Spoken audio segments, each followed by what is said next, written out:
Lobster di Telong Elong ini bukan seperti anak sendiri lagi, sudah jadi darah daging lah untuk kita di sini. Kita tidak butuh dibantu keramba, nggak butuh dibantu bibit, yang penting kita dibantu untuk pemasarannya aja.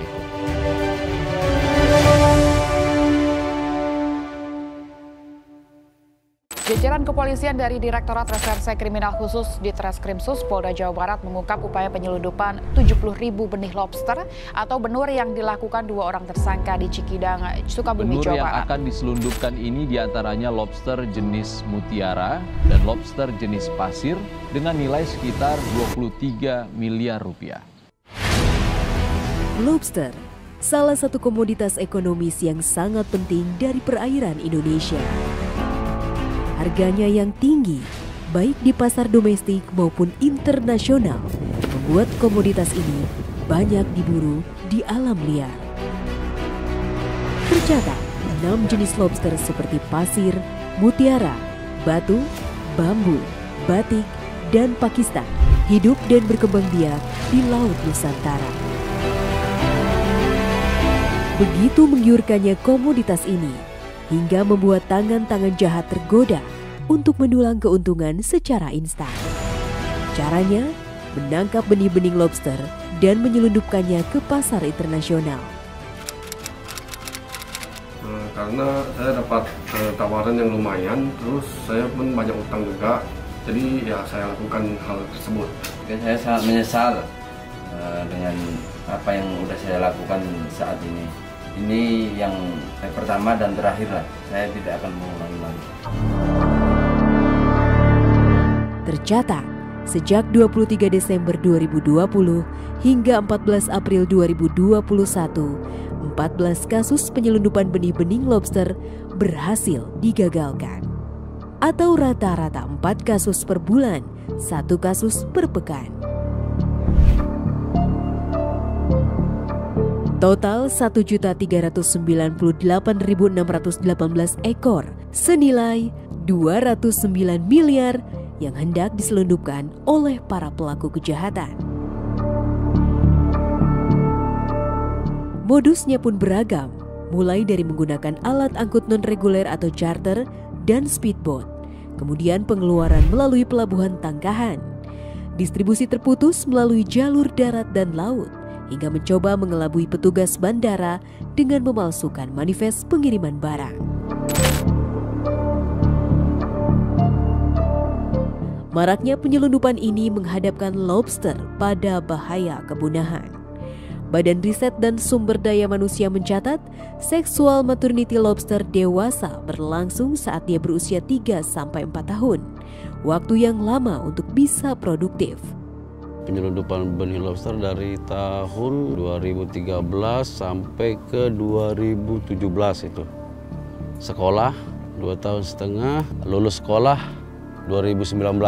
Akhirnya balik kanan menjadi pembudidaya. Sampai sekarang, Pak.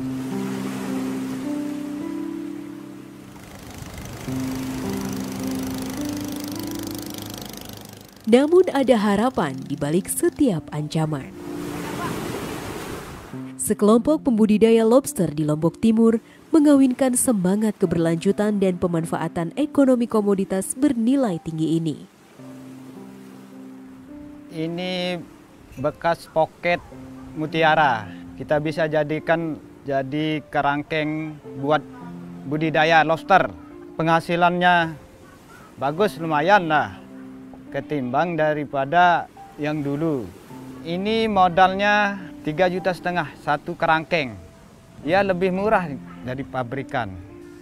Dan lebih murah dari yang dulu. Dulu pakai waring, tapi cepat jebol. Beningan ini udah yang kita pakai sekarang ini lebih bagus, lebih kuat, lebih tahan. Menggunakan teknologi sederhana, para pembudidaya tak asal menangkap benur dan memilih untuk membesarkannya secara mandiri. Ya, inovasi yang belum pernah dilakukan sama teman-teman pembudidaya, kalau sistem jaring, mereka itu kebanyakan pasrah dengan sistem lama begitu, monoton dia dengan sistem lama.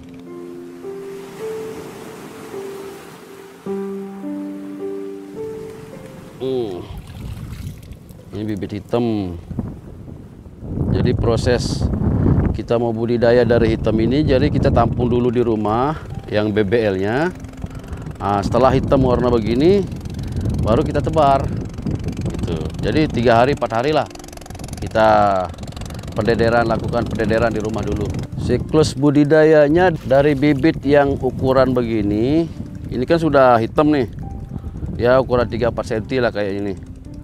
Itu kita budidayakan selama maksimal 10 bulan lah. Itu dia mencapai berat 2 on. Capai berat 2 on. Adapun jenis bibit-bibit yang lain dari ukuran 50 gram, itu kita bisa panen sampai selama 3 bulan lah.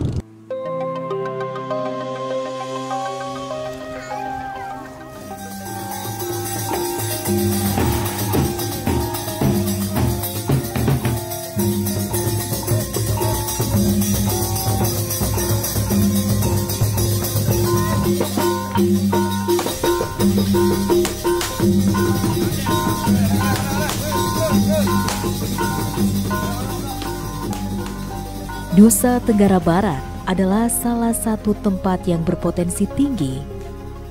Tercatat produktivitas budidaya di kampung lobster mencapai 82.568 kg atau setara 41,28 miliar rupiah sepanjang tahun 2020.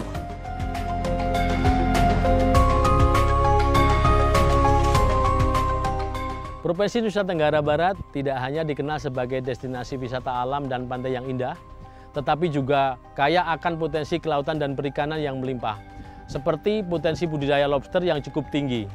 Potensi ini menjadi peluang ekonomi yang sangat menggiurkan bagi masyarakat pesisir, contohnya di pantai selatan, Kecamatan Jerowaru, Kabupaten Lombok Timur. Produksi lobster mengalami peningkatan dengan adanya budidaya di Keramba Jaring Apung. Terlihat pada data lalu lintas lobster konsumsi hidup pengeluaran melalui NTB di Balai Karantina Ikan Pengendalian Mutu dan Keamanan Hasil Perikanan Mataram untuk ekspor dan domestik. Dari tahun 2019 mencapai 277.000 ekor dengan perkiraan harga 33 miliar. Di tahun 2020, walaupun saat pandemi COVID seperti sekarang ini, tetap mengalami peningkatan yaitu mencapai 338 ekor dengan perkiraan harga 39 miliar.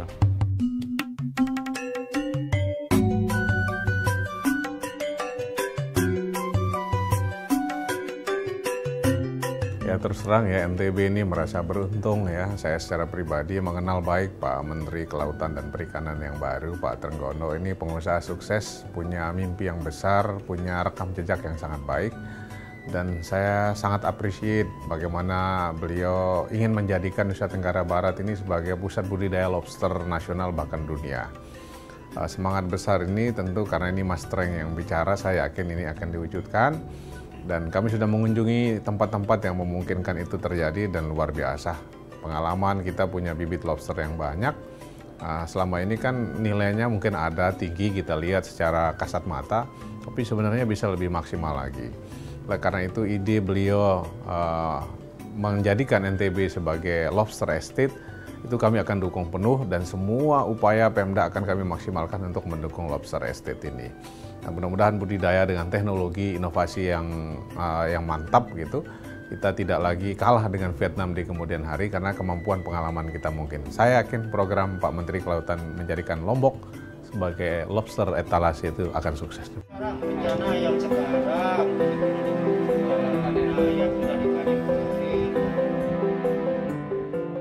Pelibatan masyarakat dalam budidaya juga terasa dengan lahirnya 147 kelompok pembudidaya lobster yang mengelola 8.400 lubang keramba jaring apung.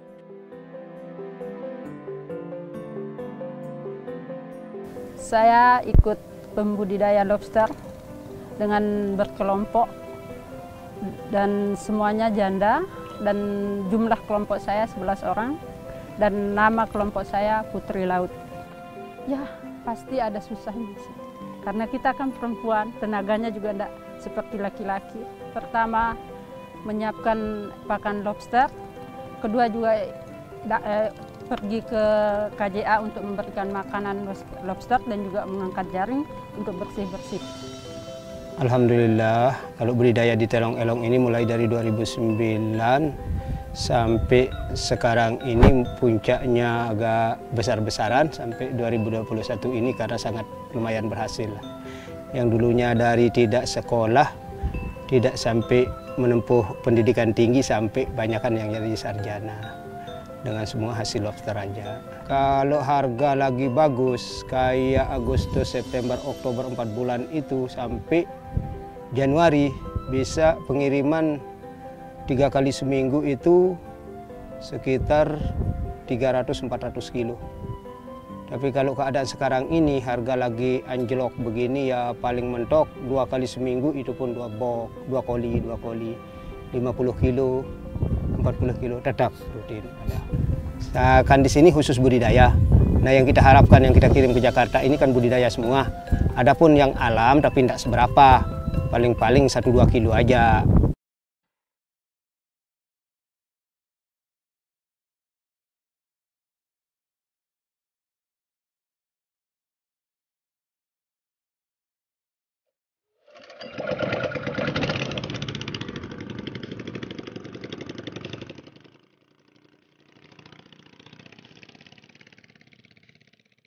Pakannya kan kita cari mana yang lebih murah yang kita pakai untuk pakannya.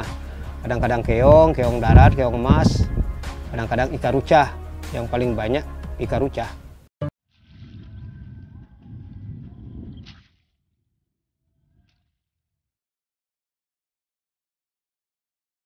Ini perbedaannya pasir sama mutiara.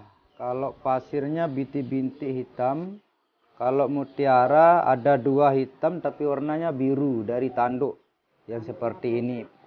Tanduknya panjang kalau mutiara, kalau pasir beda dia agak pendek. Kalau benih sendiri ini mudah-mudahan tidak sama sekali bisa dikirim karena kesulitan pembudidaya di benih ini. Nah, kalau benih ini terkirim, akhirnya budidaya tidak akan bisa mampu untuk mengikuti pengirim ini harganya. Itu yang sangat kita harapkan rata-rata di Lombok Timur ini, khusus di Telong Elong ini.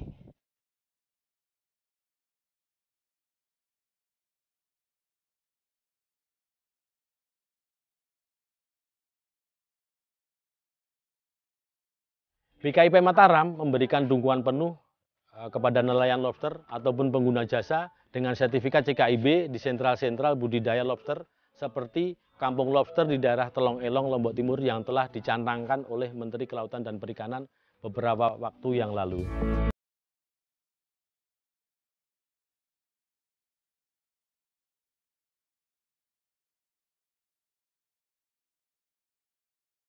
Jadi pertama kali terjun di bisnis ini itu ketika waktu itu saya tinggal di Malaysia. Nah, di saat itu pertama kali saya coba untuk membawa lobster ke Malaysia. Dan ternyata di situ hasil feedbacknya tuh bagus dari customer dan dari semuanya gitu loh.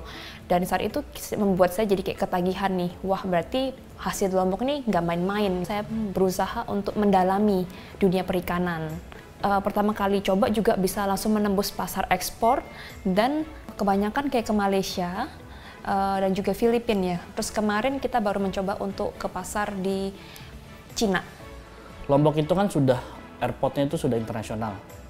Jadi yang saya harapin adalah teman-teman pengepul di Lombok itu bisa jangkau pasar ekspor supaya bisa nggak tergantung dengan Jakarta. Suka dukanya memang luar biasa sudah itu. Sukanya ya lumayan lah keuntungan kita kan kalau untuk nyelundupin lobster. Tapi setelah permen baru untuk budidaya dilarang untuk izin ekspor, dukanya itu sudah keuntungan nggak sesuai. Yang kita kejar sekarang Rp1.000 sampai Rp500 itu kirim ke Jakarta, belum resiko. Sukanya yang untuk budidaya sekarang ya alhamdulillah lah, 3 bulan kita bisa panen. Dari yang budidaya yang ukuran 50 gram, 3 bulan alhamdulillah adalah dalam satu kotak itu kita dapat hasil 5-6 juta lah per kandangnya. Sukanya lumayan banyak tempat sukanya, tapi kalau dukanya enggak terlalu lah. Cuman dukanya di pakan aja, nanti di saat lagi hujan besar apa kita kesulitan. Soalnya kalau lobster ini tidak makan, mending kita yang punya tidak makan gitu. Nusa Tenggara Barat akan dijadikan sebagai sentral pengembangan budidaya lobster nasional. Karena awalnya Pak Menteri mencetuskan kampung lobster, kami akan mencoba mengambil langkah-langkah strategis dalam rangka mewujudkan ide dari Pak Menteri Kelautan dan Perikanan itu. Salah satu yang kami lakukan adalah telah menyiapkan lahan untuk pengembangan kampung lobster ini yang menjadi pusat sentral edukasinya nanti oleh kementerian. Di lokasi itu adalah pembangunan instalasi dan juga learning center yang menjadi salah satu upaya mengembangkan budidaya lobster di Nusa Tenggara Barat. Nah, salah satu yang kami support adalah terkait dengan bagaimana mempermudah proses kemandirian pakan dari para kelompok-kelompok masyarakat kita melakukan budidaya ini. Yaitu kita melakukan pemberian bantuan berupa mesin untuk pencacah ikan rucah, dan itu semua itu kita fasilitasi melalui proses IMK-IMK kita ada di Nusa Tenggara Barat. Menjaga keberlanjutan bukan berarti membiarkan tanpa adanya pemanfaatan, namun pengelolaan yang bertanggung jawab menjauhkan lobster dari bahaya kepunahan sekaligus mensejahterakan masyarakat pesisir. Lobster di Telong Elong ini bukan seperti anak sendiri lagi, sudah jadi darah daging lah untuk kita di sini. Walaupun banyak tantangan, ya namanya kita mau mencari rezeki kan tidak ada istilahnya. Intinya nggak ada istilahnya kita rugi sudah kalau untuk budidaya lobster.